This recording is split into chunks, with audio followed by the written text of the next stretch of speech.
100 पर बाकी कितने जो है चैनल है, डीडीएच चैनल है, जो उच्च गुणवत्ता जो शैक्षणिक है उसको प्रसारित करने के लिए समर्पित है। तो कितने चैनल है? 34 चैनल। कितने चैनल है जी? 34 चैनल। किशोरों के बौद्धिक विकास के लक्षण के लिए निम्नलिखित में से कौन से सही है? तो कौन से जो लक्षण है किशोरों के बौद्धिक विकास के लिए, तो इसमें जो हमारा आंसर सही रहेगा वो है कल्पना है, और क्या है? चिंतन और तर्कणा है, और क्या? ध्यान अवधि है। जो अमूर्त मनोभाव है वो लक्षण नहीं है बौद्धिक विकास का किशोरों के लिए, परंतु कल्पना है, चिंतन है और ध्यान विधि है। किशोरों की बौद्धिक विकास की विशेषताओं में कल्पना है, चिंतन है, तर्क है और ध्यान की अवधि भी शामिल है, परंतु जो अमूर्त भावनाओं को आमतौर पर बौद्धिक विकास का हिस्सा नहीं माना जाता। नेक्स्ट क्वेश्चन है, फ्लिप्ड क्लासरूम पलटी कक्षा वातावरण निम्नलिखित में से किसे बढ़ावा देता है? जो फ्लिप्ड क्लासरूम या पलटी कक्षा है ये क्या होता है? ये होता है जो आज के जो है आज के युग में जो पढ़ाई हो रही है, स्टडी हो रही है, जिसे कहते हैं रट्टा मारना, ये कौन सी है? फ्लिप्ड क्लासरूम होता है। जो नम्य अधिगम संस्कृति, क्या है? नम्य अधिगम संस्कृति। एक फ्लिप कक्षा का वातावरण एक लचीली अधिगम की संस्कृति को बढ़ावा देता है। जो फ्लिप है, जो पलटी जो क्लास कक्षा का जो है, ये क्या लचीली अधिगम संस्कृति का बढ़ावा देता है। फ्लिप एक कक्षा में छात्रों को घर पर समीक्षा करने के लिए पहले से रिकॉर्ड किए गए व्याख्यान या अन्य शिक्षणिक सामग्री भी दी जाती है। जो फ्लिप क्लासरूम है, जो कक्षा वातावरण है, इसमें क्या दिया जाता है? पहले से ही बच्चों को घर पर जो होमवर्क के लिए क्या रिकॉर्डिंग करके एक लेक्चर दिया जाता है, जिससे अधिक लचीली व्यवस्था और व्यक्तिगत अधिगम की अनुमति मिलती है। इसके बाद कक्षा के समय का उपयोग अत्यंत क्रियात्मक गतिविधियों, समूह चर्चाओं और प्रायोगिक परियोजनाओं के लिए किया जाता है, जो सक्रिय शिक्षण और जो संलग्नता को बढ़ावा देता है। क्लासरूम पलटी कक्षा वातावरण किसमें? नम्य अधिगम संस्कृत है। कैनवास एक अधिगम प्रबंधन प्रणाली है। कैनवास एक अधिगम प्रबंधन प्रणाली है जो ऑनलाइन शिक्षण एवं अधिगम में सहायता प्रदान करता है। जो LMS है, ये क्या एक कैनवास अधिगम प्रणाली है। क्या करता है? ऑनलाइन शिक्षण एवं अधिगम में सहायता करता है। क्वेश्चन बन जाएगा जो इसमें कौन सी ऑनलाइन शिक्षण प्रणाली है, वो कौन सी है? LMS कैनवास है, एक क्या है? ऑनलाइन शिक्षण प्रणाली अधिगम है जो सहायता करती है। कैनवास एक दंत शुल्क एलएमएस है, नहीं है। कैनवास एक दत्त शुल्क एलएमएस नहीं है, शुल्क नहीं है, टैक्स नहीं है, बिल्कुल फ्री है। तो इसलिए दूसरी जो स्टेटमेंट गलत है, पहली स्टेटमेंट सही है। कैनवास एक लर्निंग मैनेजमेंट सिस्टम है, फुल फॉर्म है LMS, learning management system. Canvas एक लर्निंग है जो ऑनलाइन शिक्षा और अधिगम का समर्थन करता है। इसका उपयोग जो शैक्षणिक संस्थानों और व्यवसायों के द्वारा छात्रों या कर्मचारी को ऑनलाइन पाठ्यक्रम, शिक्षण सामग्री, संचार उपकरण प्रदान करने के लिए किया जाता है। कैनवास ऑनलाइन अधिगम की सुविधा के लिए असाइनमेंट देता है, सबमिशन देता है, ग्रेडिंग देता है और डिस्कस फोरम और क्यूज जैसी सुविधाएं भी प्रदान करता है। तो जो लर्निंग मैनेजमेंट सिस्टम में जो कैनवास एक लर्निंग प्रक्रिया है, एक लर्निंग एजुकेशन का माध्यम है, इसमें जो है कौन कौन सी सुविधा मिलती है? तो इसमें जो मिलती है असाइनमेंट, सबमिशन की, ग्रेडिंग की, डिस्कस फोरम और क्यूज जैसी सुविधाएं भी है। हम LMS लर्निंग मैनेजमेंट सिस्टम में हम सुविधाएं प्रदान कर सकते हैं। परंतु जो कैनवास है एक अतिरिक्त सुविधाओं के साथ एक भुगतान संस्करण प्रदान करता है। अतिरिक्त सुविधाओं के साथ जो भुगतान प्रदान करता है, ये बिल्कुल गलत बात है, क्योंकि कैनवास का एक मुफ्त संस्करण भी उपलब्ध है। क्योंकि भुगतान के साथ साथ क्या है, ये एक मुफ्त सेवाएं भी देता है, जिसका उपयोग व्यक्तिगत जो शिक्षक है या छात्र सहित किसी के द्वारा भी किया जा सकता है। सशुल्क संस्करण आमतौर पर बड़े संस्थानों या संगठनों के द्वारा उपयोग किया जाता है। जो शुल्क है, जो टैक्स पे देना पड़ता है, वो कौन से बड़े संस्थानों में देना पड़ता है, परंतु ये शुल्क के साथ साथ क्या फ्री भी है। जिज्ञासा रणनीति निम्नलिखित में किसका एक उदाहरण है? जिज्ञासा जो रणनीति है वो किसका एक उदाहरण है? जिज्ञासा जो रणनीति किसका है? एक उदाहरण है। जिज्ञासा रणनीति एक सहकारी अधिगम का उदाहरण है। जिज्ञासा रणनीति है, इसको क्या किस नाम से जाना जाता है? आर रणनीति। किस नाम बन सकता है कि जिज्ञासा रणनीति का दूसरा नाम क्या? आर रणनीति।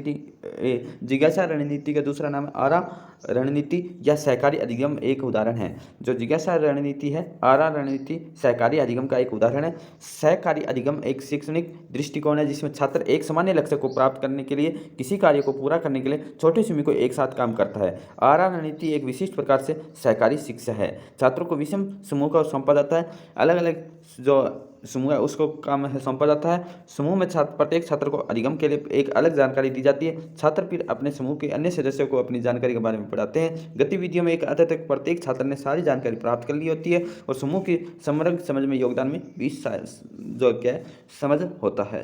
तो आरा रणनीति है, सहकारी अधिगम है, ये क्या है, एक है सहकारी अधिगम एक शैक्षणिक दृष्टिकोण है। यदि शोध का फोकस एक उस विद्यालय में सुधार लाता है, शोध है, रिसर्च है जो करने वाला है, एक विद्यालय में सुधार लाता है जिसमें विद्यार्थी प्रतिभागी और शोध पर्यवेक्षक शिक्षक है, प्रतिभागी है और शोध जो पर्यवेक्षक मतलब निगरानी वाला शिक्षक है। इस तरह के शोध को किस रूप से नाम दिया जाता है, जिसमें प्रतिभागी बच्चे हो, बच्चे भाग ले रहे हो, और जो टीचर की क्या है भूमिका, टीचर उनको देख रहा है कि बच्चे कैसे कर रहे हैं। तो कौन से शोध का प्रकार है, वो है क्रियानिष्ठ शोध, एक्शन रिसर्च।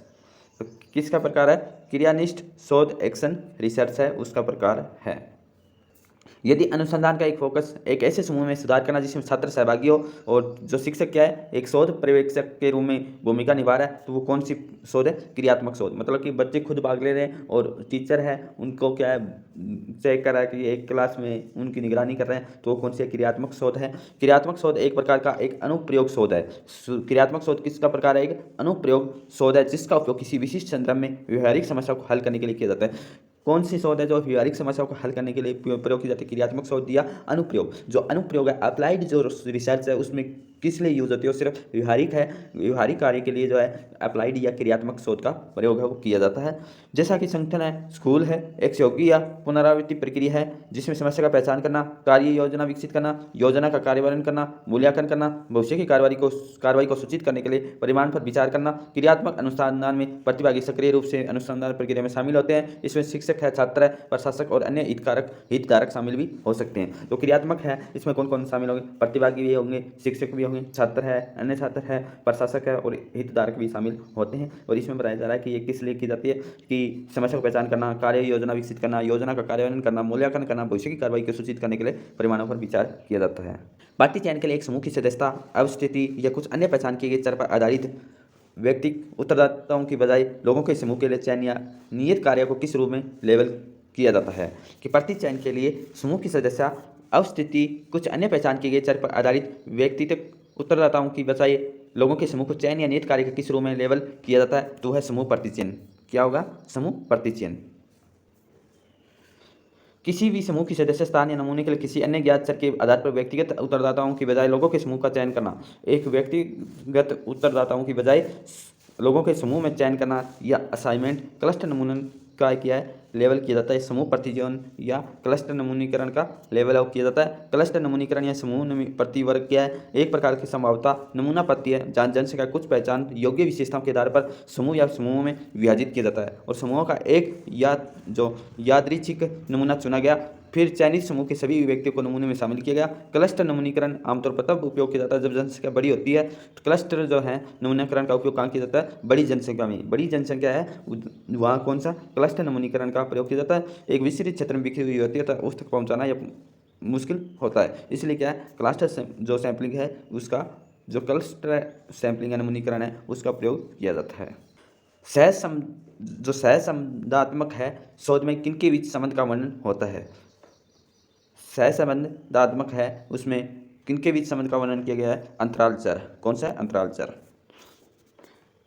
सहसंबंध जो अनुसंधान है, विवरण है, अंतराल चर के बीच का संबंध है। जो अंतराल चर है वो किसके बीच में, जो संबंध है कोरिलेशन है उनके बारे में अंतराल चर के बीच का संबंध है।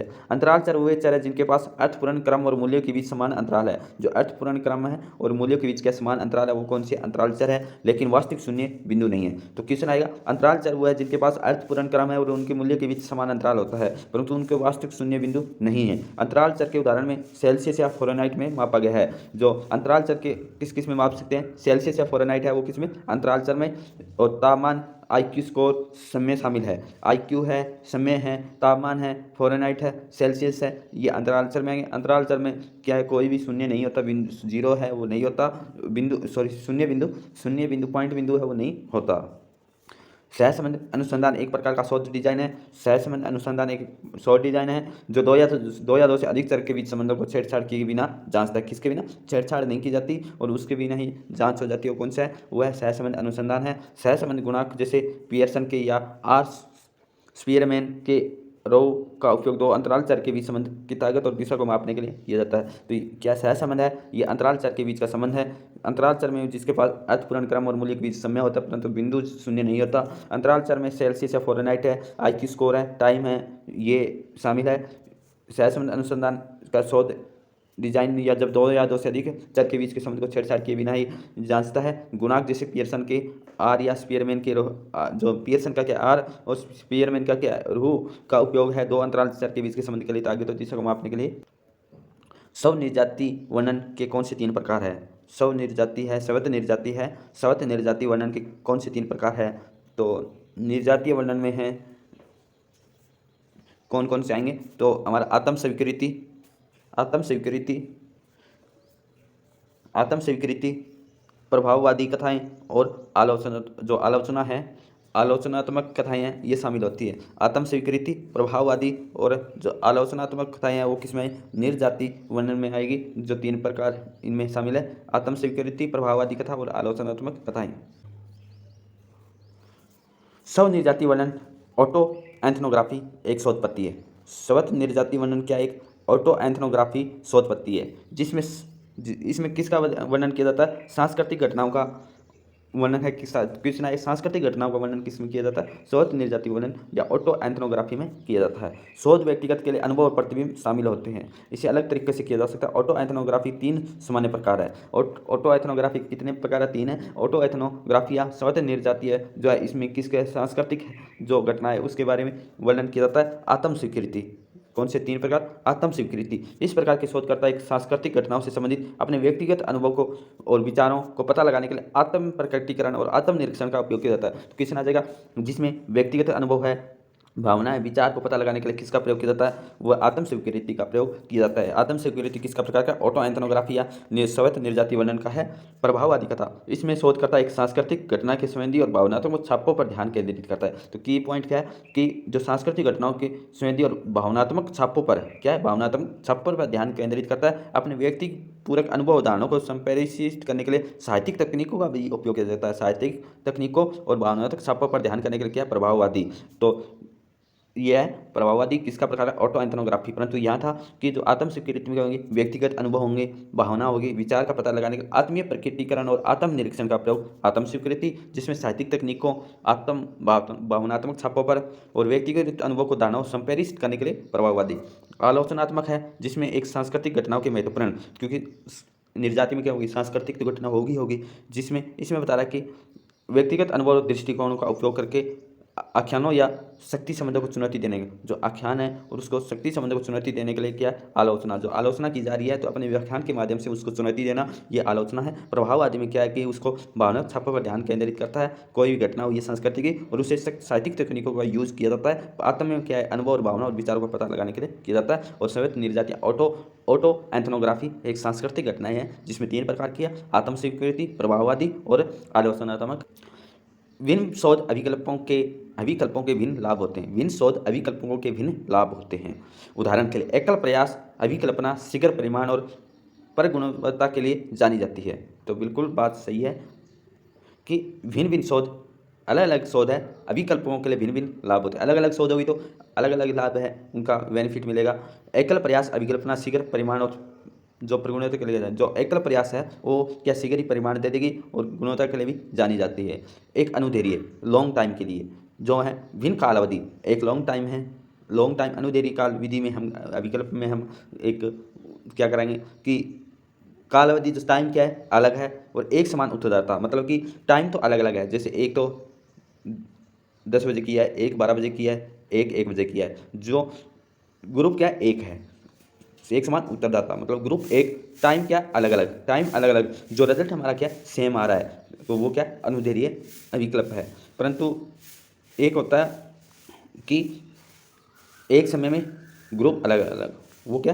Cross multiple. और एक होता है लॉन्गिट्यूड, मतलब कि टाइम अलग अलग परंतु एक ही ग्रुप में लंबे समय तक हम कोई उस पर रिसर्च कर रहे हैं, तो वो होगी लॉन्ग टाइम। क्रॉस टाइम होगी तो क्या है, एक समय में अलग अलग ग्रुप पर, वो क्रॉस टाइमिंग होगी। तो इसलिए कह रहा है कि अलग अलग जो शोध विकल्प है उनका हमें अलग अलग बेनिफिट मिलता है। जैसे एकल प्रयास है उसमें रिजल्ट आसानी से मिलता है और गुणात्मक होता है। लॉन्ग टाइम में होता है वो कालावधि उसके अलग एक समान होती है, परंतु जो उत्तरदाता का अध्ययन किया जाता है और एक ही उत्तरदाता और अलग अलग होता है। तो दोनों ही स्टेटमेंट हमारी सही है।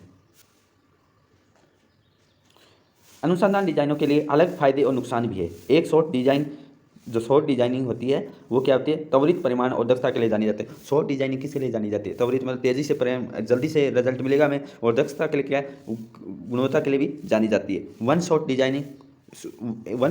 डिजाइनिंग जहाँ उपचार या स्टेप के तुरंत बाद, उपचार किया है या हमने स्टेप किया है उसके तुरंत बाद डेटा केवल एक बार में एकत्रित किया जाता है। तो क्वेश्चन है वन शॉट डिजाइनिंग त्वरित परिमाण है और दक्षता के लिए भी जानी जाती है। वन शॉट डिजाइनिंग है जो क्या है, जहाँ उपचार या स्टेप के पहले नहीं, यह आएगा उपचार या स्टेप के तुरंत बाद है, डाटा केवल एक बार में एकत्रित किया जाता है। ऐसे भी क्वेश्चन बन सकता है। प्रारंभिक डेटा को जल्दी और कुशलता से प्राप्त करने के लिए ये उपयोगी है, लेकिन अन्य कारकों के लिए भी कार्य कारण स्थापित करना या नियंत्रित करने के लिए संदर्भ में इसकी भी सीमाएं हैं।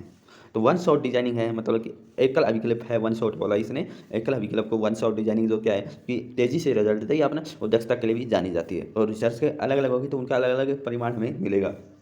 दूसरा है एक अनुदैर्ध्य डिजाइनिंग लॉन्ग टाइम के लिए, परंतु एक ही उत्तरदाता का मतलब एक ही ग्रुप का अध्ययन किया जा रहा है और अलग अलग टाइम में किया जा रहा है और रिजल्ट क्या आ रहा है, सेम आ रहा है, तो वो क्या है, अनुदैर्ध्य या लॉन्ग टाइम डिजाइनिंग है, रिसर्च है, उसका ही प्रकार है। समय के साथ परिवर्तन को ट्रैक किया जाता है। डिजाइनिंग विकासात्मक या दीर्घकालिक परिवर्तन का अध्ययन करने के लिए स्तरों के बीच संबंधित कारण स्थापित करने के लिए उपयोगी है। हालांकि इसमें अन्य डिजाइन की तुलना में अधिक समय, प्रयास और संसाधनों की आवश्यकता होती है और ये समय के साथ घर्षण या नमूना पूर्वाग्रह से पीड़ित भी हो सकता है। संप्रेषण है किसी उत्पाद के ब्रांड के प्रति है, नकारात्मक भावनाओं को घटाने के लिए अपनी सकारात्मक या अच्छी छवि को प्रयुक्त करता है। तो कौन सी नियर्थक है, तो वह संगति का विकास।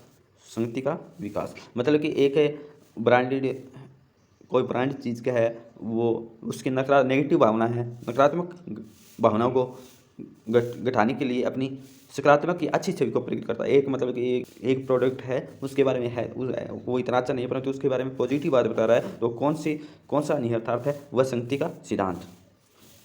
Which type of appeal works efficiently when people are not strong and the source credibility is high? तो ये क्या है, नेगेटिव अपील है कि मतलब कि नेगेटिव चीज़ को पॉजिटिव बता रहा है, तो पॉजिटिव तो होगी नहीं, पॉजिटिव तो होगी नहीं, ना बेनिफिट वाली ना इन्फॉर्मेटिव, तो वो कौन सी होगी, नेगेटिव अपील।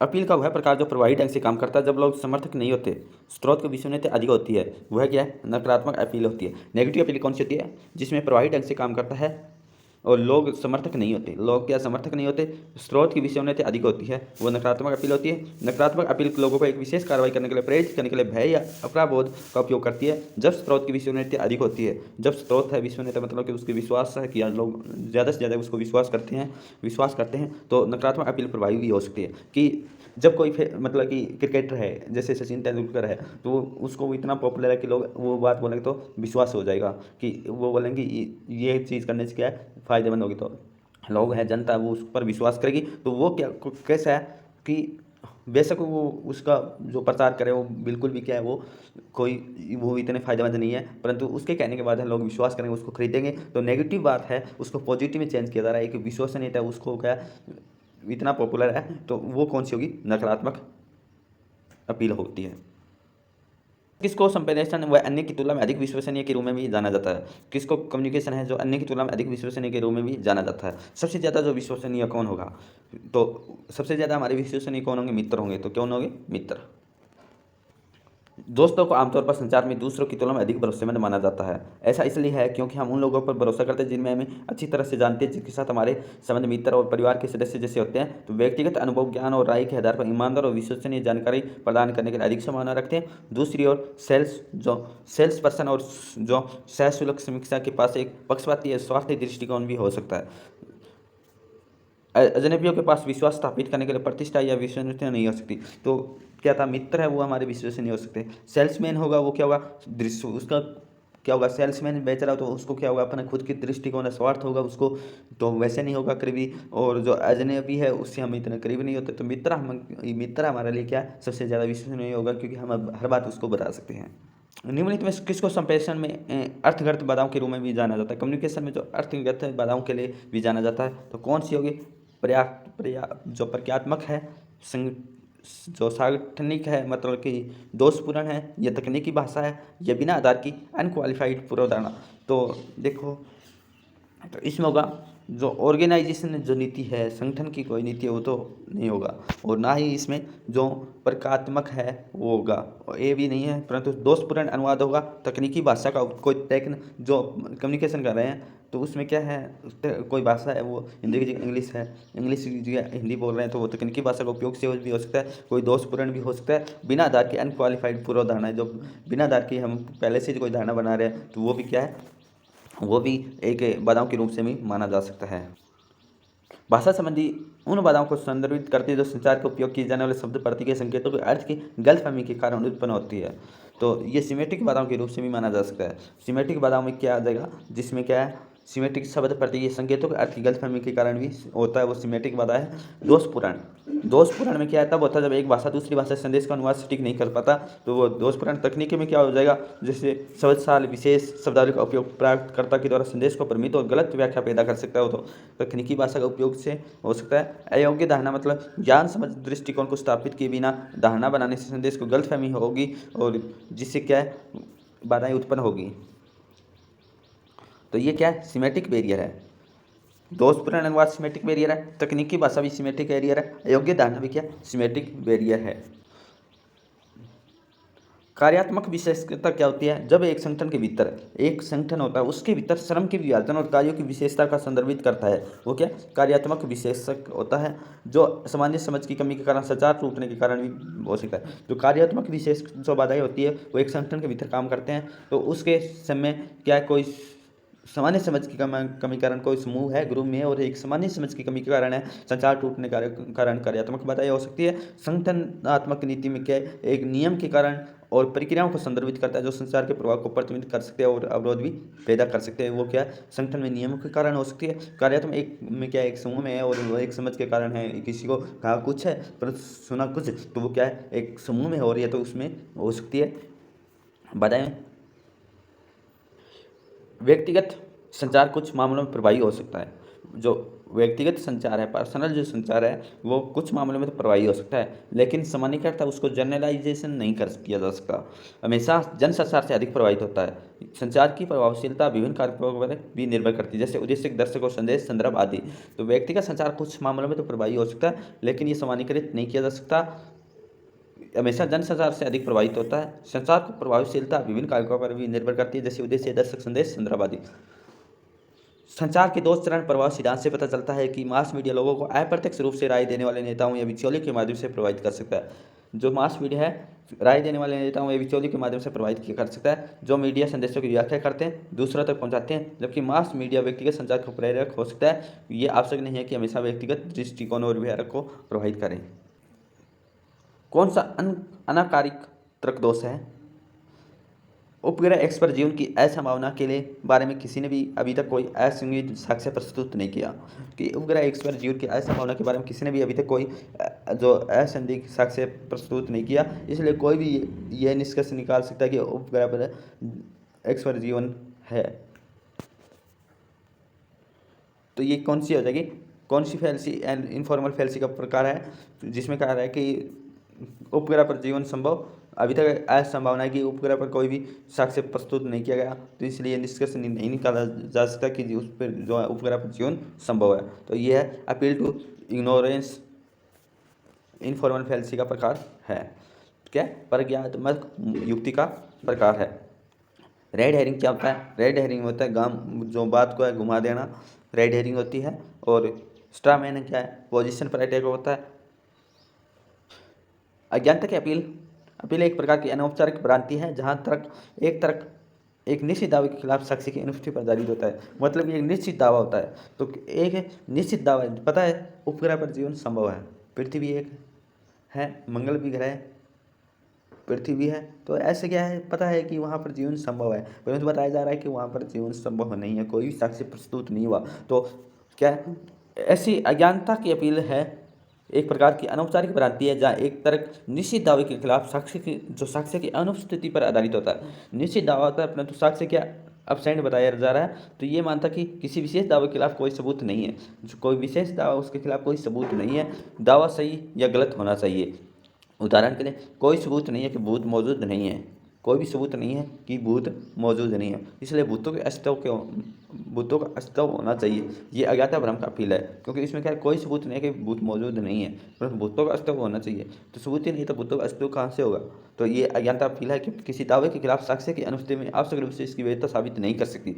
तो वैधता साबित है, साक्ष्य ही नहीं मिले तो वैधता कहाँ से होगी। तो ये क्या है, अज्ञानता की अपील है। मतलब कि नेगेटिव बात को पॉजिटिव बताना, नेगेटिव बात को पॉजिटिव बताना, पॉजिटिव बात को नेगेटिव बताना, तो ये क्या अज्ञानता की अपील है। कुछ जानवर मांसाहारी जीव नहीं है, कुछ जानवर गैर मांसाहारी जीव नहीं है, कुछ गैर मांसाहारी जीव गैर जानवर नहीं है, कुछ जानवर गैर मांसाहारी जीव है। तो ये कौन सा समतुल्य है, समतुल्य पूछा है, समतुल्य। तो समतुल्य कौन कौन से हो जाएंगे, कुछ जानवर मांसाहारी जीव नहीं है, तो कुछ जानवर मांसाहारी जीव नहीं है, कुछ जानवर मांसाहारी जीव नहीं है, तो कुछ गैर मांसाहारी जीव गैर जानवर नहीं है, कुछ गैर मांसाहारी जीव गैर जानवर नहीं है, कुछ जानवर गैर मांसाहारी जीव है। कौन कौन से बनेंगे समतुल्य, तो कुछ जानवर मांसाहारी जीव नहीं है, ठीक है, सम एनिमल्स ऐसी स्टेटमेंट है, कुछ जानवर मांसाहारी जीव नहीं है, तो इसमें होगा कुछ गैर मांसाहारी, यहाँ गैर आ गया, कुछ गैर मांसाहारी जीव गैर जानवर नहीं है, गैर मांसाहारी जीव गैर जानवर नहीं है, ये होगा गैर जानवर। तो यहाँ कुछ जानवर गैर मांसाहारी जीव है।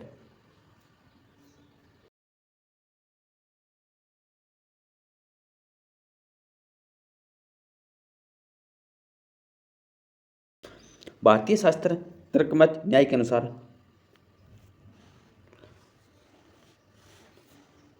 कौन सा अनुमान मध्य और प्रमुख पद के मात्रा श्रेष्ठता पर आधारित होता है। मतलब कि जो मध्य भी हो और मेजर भी हो, मिडल प्लस मेजर है, मिडल प्लस मेजर होगा और क्या बात करेगा, पॉजिटिव बात करेगा, मिडल प्लस मेजर होगा तो सामान्यतः दृष्टि होता है।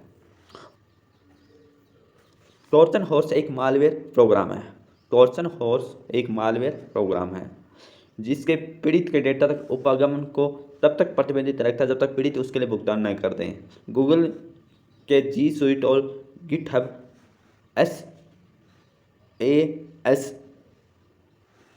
SaaS सास क्लाउडिंग कंप्यूटिंग के उदाहरण हैं। गूगल जी स्वीट और गिटहब किसके उदाहरण है, सास के उदाहरण हैं। तो ए तो गलत है हमारा और दूसरा क्या सही है। टॉर्चन हॉर्स एक मेलवेयर प्रोग्राम है, ना कि मालवेयर। टॉर्चन हॉर्स क्या एक मालवेयर नहीं है, परंतु क्या टॉर्चन हॉर्स किसका प्रकार है, एक मेलवेयर प्रोग्राम है, टॉर्चन की मेल के साथ, तो इसलिए मेलवेयर प्रोग्राम है जो एक वेब सॉफ्टवेयर प्रोग्राम प्रतीत होता है। तो वहाँ क्या लिखा था, मालवेयर लिखा हुआ था। टॉर्चन क्या एक मेलवेयर है, इसमें छिपा हुआ दुर्भावनापूर्ण कूट होता है। तो टॉर्चन में क्या हुआ, छुपा हुआ वायरस होता है जो हमलावरों को पीड़ित के कंप्यूटर सिस्टम तक अनाधिकृत जो है हमला करके जो कंप्यूटर सिस्टम को क्या है वो पहुँच कर उसको क्या है नुकसान पहुंचाता है, वो क्या टॉर्चन हॉर्स वायरस है जो क्या है एक मेलवेयर प्रोग्राम है और ये छुपा हुआ रहता है। जी स्वाइट और GitHub software as a service clouding computing के उदाहरण हैं जो उपयोगकर्ता को स्थानीय स्थापना और रखरखाव की आवश्यकता बिना इंटरनेट पर सॉफ्टवेयर और एप्लीकेशन तक पहुंचने की मदद देता है। वाणिज्य हेतु प्रोग्राम बनाने वाले में उनको कार्यक्रम के अनुसार बताना है कि सबसे पहले कौन सा आया था। सबसे पहले आया इंटरनेट का विकास हुआ था, इंटरनेट का विकास हुआ था, पर्सनल कंप्यूटर आया था, फिर आया था इंटरनेट, पर्सनल कंप्यूटर और WWD की रचना 1989 में नंबर 3 और SSL कोडिंगकरण वो आया था बाद में। सबसे पहले ARPANET की शुरुआत होती है, फिर पर्सनल कंप्यूटर आता है, फिर WWW का निर्माण होता है, फिर नेटस्केप नेविगेटर ब्राउज़र का यूज होता है। कुछ सूक्ष्मजीव विशेष प्रोटोजाई और पारंपरिक जो विषकरण प्रक्रिया में जीवित बचे रह पाते हैं। क्लोरो जैसे कुछ कैंसरजनक क्लोरीकरण प्रक्रिया के दौरान भी सृजित होते हैं। दोनों स्टेटमेंट सही है। अंतर्राष्ट्रीय सौर संधि ISA के समझौते की रूपरेखा को सदस्य देशों की हस्ताक्षर है तो किस स्थान पर खोला गया? मोरक्को में। बाल मृत्यु घटाने का लक्ष्य किसमें? SDG और MDG दोनों। दहन के दौरान डाई ऑक्सीजन उत्सर्जित होते किसमें? बायोमास में। स्पार्ट प्लेट और सुगडाई एक प्रकाशिक संदर्भित होता है? नहीं होता। ऑप्टिकल फाइबर है वो नहीं होता। सकेंद्रण प्रकार वाले सौर संग्राही में सौर विकिरण प्राप्त करने वाले क्षेत्र अशोषक क्षेत्र की तुलना में कई गुना बड़े होते हैं। स्टेटमेंट दूसरी सही है। तक्षशिला है, तक्षशिला किस प्रकार की शिक्षा प्रदान करता है? चिकित्सा एवं शल्य चिकित्सा। प्रथम पंचवर्षीय योजना का मुख्य केंद्र बिंदु क्या था? प्रथम पंचवर्षीय योजना जो है उसका मुख्य बिंदु क्या था? व्यावसायिक और प्रबंधन शिक्षा। प्रथम पंचवर्षीय योजना का मुख्य शिक्षक बिंदु क्या था? व्यावसायिक और प्रबंधन शिक्षा। किसी निजी प्राइवेट विश्वविद्यालय की स्थापना सोसाइटी रजिस्ट्रीकरण के अधिनियम के अंतर्गत रजिस्ट्रीकृत सोसाइटी के द्वारा किसी राज्य अथवा केंद्रीय अधिनियम के माध्यम से की जाती है। स्टेटमेंट सही है। किसी निजी विश्वविद्यालय के कुलपति चांसलर की नियुक्ति संबंधित राज्य के मुख्यमंत्री अथवा देश के प्रधानमंत्री विषय से संबंधित के द्वारा की जाती है? नहीं, प्रधानमंत्री के द्वारा नहीं होती। और स्टेटमेंट 1 हमारी सही है। गैर पारंपरिक अधिगम के लक्षण कौन से हैं? गैर पारंपरिक अधिगम के लक्षण कौन से हैं? गैर पारंपरिक क्या होती है? क्या उन्मुख ही होती है, शिक्षक द्वारा नियंत्रित नहीं होती। ये तो जामी है तो वो कट जाएगा ऑप्शन में, क्योंकि शिक्षक के द्वारा कौन सी नहीं होती और गैर पारंपरिक नहीं होती तो अधिगम्यता उन्मुखी होती है। बी सही है हमारी स्टेटमेंट। और क्या होती है? व्याख्यान आधारित होती है? नहीं होती। व्याख्यान है तो जहाँ शिक्षक होगा वहाँ व्याख्यान होगा, तो ये भी नहीं है। कोई नियत पाठ्यचर्या नहीं होती, ये स्टेटमेंट सही है। स्टेटमेंट सही है क्योंकि गैर पारंपरिक में कोई पाठ्यचर्या नहीं होती, नियमित नहीं होती। और क्या होती है? लागत प्रभावी होती है। B statement, D statement, E statement गैर पारंपरिक अधिगम के एग्जाम्पल हैं। गैर पारंपरिक में क्या आ जाएंगे? जिसमें शिक्षार्थी उन्मुखी होता है, कोई निश्चित पाठ्यक्रम नहीं होता, लागत प्रभाव शामिल भी नहीं है, शिक्षक द्वारा नियंत्रित और मूल्यांकन नहीं किया जाता, व्याख्यान आदि के अलावा अन्य विभिन्न तरीकों पर आधारित है, अनुभव शिक्षा, ऑफलाइन शिक्षा, परियोजना आधारित शिक्षा इन विशेषताओं के NHERC National Higher Education Regulatory counselling